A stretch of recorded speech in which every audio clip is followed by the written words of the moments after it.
lo que querría decir es que estas son las cosas que a los médicos nos apasionan, ¿no? Las cosas nuevas, que como pasó en su momento y está pasando, no es que haya terminado con el tema del HIV, es decir, cómo son nuevos desafíos que se nos van presentando y que vamos aprendiendo en la medida que van apareciendo. ¿Por qué digo esto? Porque en realidad el coronavirus es una gran familia de virus que está presente en una gran cantidad de animales, ya sea camellos, ganado, gatos, murciélagos, y es una enfermedad, digamos, son virus que son muy conocidos por nosotros, algunos de ellos, otros son desconocidos como hasta el día de hoy con el que nos atañe ahora, y tiene la característica que raramente afectan a los humanos. En realidad, nosotros podríamos decir que esta es la tercera vez que afectan a los humanos. Tenemos la primera, la del SARS, después tuvimos la del MERS, que es la parte de neumonía del Medio Oriente, y esta sería la tercera. Lo cual implica que en realidad nosotros estamos aprendiendo de qué se trata. Ustedes saben que China pudo determinar el genoma viral. El genoma viral es la información genética que tiene el virus, que es una secuencia de aminoácidos por los cuales uno podría y puede hacer el diagnóstico en este momento. Si no tuviéramos el genoma viral, nosotros no podríamos hacer un diagnóstico de coronavirus. La realidad es que es una enfermedad que nosotros estamos viendo que tiene una característica que es la alta contagiosidad. Y la otra característica es que tiene una baja mortalidad. Por ejemplo, nosotros si vamos a los números actuales, yo soy medio malo para los números, pero le digo, hasta hace 2 días, los casos reportados a través de la Organización Mundial de la Salud fueron 81.109 casos, ¿sí? De los cuales, de estos 81.000, 78.191 corresponden a China. ¿Cuántos muertos tuvo China? De todos ellos que tuvo, 2.718. Y fuera de China tenemos 2.918 casos nada más, con 44 muertes. Esto es hasta hace 2 días. Si sacamos el porcentaje de, digamos, el índice de mortalidad, nos vamos a dar cuenta que es una mortalidad realmente bastante baja. Calculen ustedes que la mortalidad en menores de 50 años sanos, este virus, el COVID-19, tiene una mortalidad menor al 1%. En realidad, si hilamos fino, está en el 0,6-0,5%. Ahora, ¿qué pasa? Como pasó en las otras virosis, como decíamos del SARS, del MERS, todo esto, la mortalidad más grande se da en pacientes adultos, ¿sí? Sobre todo por encima de los 50 años, no se ofendan, ¿no? Pero bueno, por encima de los 50 años, pero mucho más, por ejemplo, los que están alrededor de los 80 años, y los que tienen enfermedades, lo que nosotros llamamos morbilidades. ¿Qué quiere decir la morbilidad? Por ejemplo, el paciente que tiene un EPOC, o sea, una enfermedad pulmonar obstructiva crónica que puede haber sido por el cigarrillo, no, un paciente que tiene una diabetes, un paciente que está inmunosuprimido como el HIV, un paciente que está con tratamiento para el cáncer, por ejemplo, que está con terapia inmunosupresora, es decir, un paciente con insuficiencia cardíaca, son todos pacientes en el cual el virus obviamente hace más mella y produce más daño. Nosotros lo que tratamos de ver, que cuando se vio el genoma del virus, en realidad se vio que este es un beta coronavirus. Esto es un tema más técnico, ¿no? Pero que estos coronavirus tienen una alta incidencia de presencia en los murciélagos, ¿sí? Todo este tema que se habló del animal intermediario, que era una especie de mulita africana, bueno, eso no hay nada demostrado, no en absoluto es así, podemos afirmar que sea así, es más, pensamos que muy probablemente no sea así, pero como pasa con toda enfermedad nueva, se habla mucho, habla gente que, bueno, obviamente que no tiene la base de conocimientos y se cometen errores, y sobre todo cuando hay una enfermedad en el medio, produce mucho temor. Nosotros lo que podemos decir en este momento, insisto, es en la alta contagiosidad, lo cual explica el porqué de esta gran difusión que está teniendo a nivel mundial, y lo cual explica, por ejemplo, lo que ha pasado en el norte de Italia, en el cual hasta hace unos pocos días Italia estaba pareja con el resto de los países europeos que estaban con algún paciente índice, y resulta que en 2 o 3 días, bueno, esto le explotó. Están viendo qué es lo que pasó, por qué sucedió esta explosión en tan poco tiempo, pero lo que podemos sí afirmar, en base a la experiencia que nosotros tenemos con el SARS y el MERS, es que este virus, en cuanto a la forma de contagio y en cuanto a la evolución, se comporta muy similar al resto de las virosis respiratorias. Es más, les diría que se comporta muy similar al virus de la gripe común que nosotros tenemos todos los años. ¿Por qué digo esto? Porque indudablemente la vía de transmisión, ahora vamos un poquito a hablar de este tema de la vía de transmisión, se transmite exactamente igual que las otras virosis respiratorias. Cuando arrancó el problema en la provincia de Wuhan, en China, se vio que los primeros casos, que en China cuando hablamos de primero hablamos de miles, ¿no? Porque todo en China se multiplica,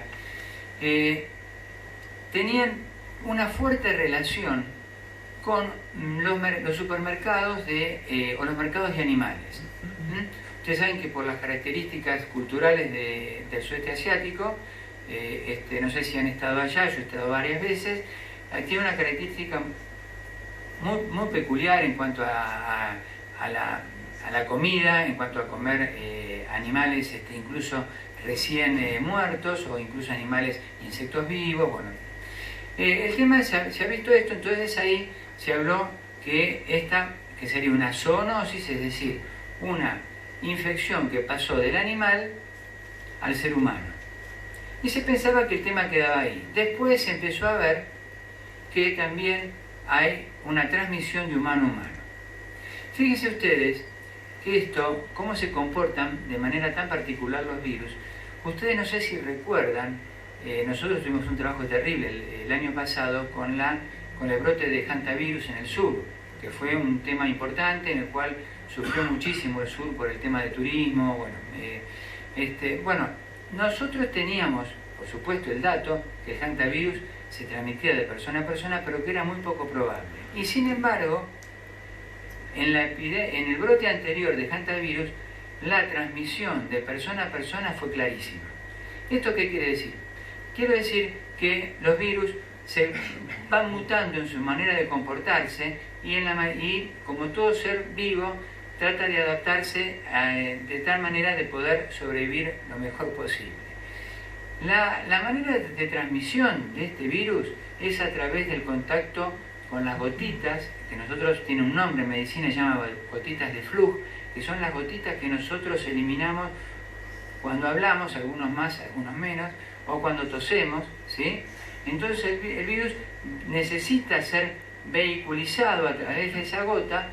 Se considera que estas gotas, cuando nosotros tosemos sobre todo, y cuando hablamos un poco menos, llega hasta más o menos 1,5 metros de distancia. Es decir, Ya a partir de los 2 metros, por más que una persona tosa, esas gotitas no nos van a alcanzar. El virus no está suspendido en el aire, precisa de una vehiculización. Si no soy claro, me avisan, pero bueno, capaz que le hablo en términos demasiado médicos y no soy muy claro. Entonces, el tema sería el tratar de ver cómo evitar ese contagio. Obviamente, cuando uno no conoce, comete algunos errores, como por ejemplo el decir ¿cómo puede ser que no estén usando barbijo en Ezeiza? Por ejemplo, esto se escuchó hace unos días, desde que empezó este tema, y no está indicado el uso, porque el virus no está suspendido en el aire, ¿sí? El uso de barbijo está indicado, en primer lugar, en la persona asintomática, ¿sí? Y en segundo lugar, en el médico explorador, en el médico asistente, ¿sí? Entonces, contagio a través de las gotitas de flu, que son las gotitas que nosotros eliminamos cuando hablamos o cuando tosemos. El virus tiene muy pocas horas de vida en el medio ambiente, se calcula que puede estar 2 horas, 3 horas, una cosa así, y aparte es fácilmente esterilizable con lavandina, ¿sí? Ahora, ¿por qué viene el tema famoso del lavado de manos? El lavado de manos es la medida más importante porque es lo que nos va a permitir a nosotros eliminar justamente de esas pocas horas que está el virus en un pasamanos, en una silla, en lo que sea, ¿sí? Y que después nosotros tocamos eso y llevamos los dedos a la nariz, a las narinas, de una manera instintiva. Bueno, con un lavado de manos frecuente en el caso nuestro, entre paciente y paciente, o entre una situación y otra, este lavado de manos permite evitar este tipo de contagio. Con respecto al tema del paciente, ¿cuándo vamos a sospechar un paciente que una persona puede tener un coronavirus? Básicamente yo voy a tratar de ser lo más claro posible para no entrar en tecnicismos. Básicamente uno sospecha de un coronavirus o va a sospechar de un coronavirus cuando estamos frente a un paciente que está con fiebre, con un cuadro respiratorio que no podemos explicar la etiología, o sea, la causa, y fundamentalmente en el caso nuestro de Argentina, cuando haya lo que nosotros llamamos un nexo epidemiológico. ¿Qué quiere decir un nexo epidemiológico? Quiere decir que tiene que haber un antecedente de un viaje, ya sea a China o en este momento, por ejemplo, también puede ser un nexo epidemiológico venir del norte de Italia. ¿Sí? ¿Okay? Pero es muy importante en este momento en el cual en nuestro país no hay circulación viral, no hay coronavirus hasta este momento, ¿sí? Entonces es muy importante el tema del primer médico que atiende al paciente, de generar este interrogatorio, es decir, ver bien de dónde viene este paciente, porque si no viene de un país en el cual hay circulación viral, es prácticamente imposible que estemos frente a un coronavirus. Ahora, ¿qué otra circunstancia genera la posibilidad de que un paciente que esté con un cuadro respiratorio sea sospechoso? Bueno, que tenga una enfermedad respiratoria aguda grave, la llamamos así, es IRAG, que se llama enfermedad respiratoria aguda grave, o sin necesidad de que el paciente tenga síntomas, que venga de un lugar donde haya fuerte circulación viral, en este caso sudeste asiático, y ahora lo podemos agregar al norte de Italia, ¿sí? Entonces, si este paciente cumple estos requisitos, ¿qué hacemos nosotros como médicos? Lo primero que hacemos es hacer lo que se llama un panel viral. Panel viral significa que hay unos kits comerciales en los cuales se determinan los virus respiratorios más comunes. adenovirus, sincicial respiratorio, otros coronavirus, ¿sí? Entonces, si el paciente, tenemos un paciente en el cual tiene fiebre, tiene una enfermedad respiratoria que no explicamos y tiene esos virus que son los comunes negativos, ahí mandamos al centro de referencia que está en el Hospital Malbrán y ahí se le hace el testeo para coronavirus.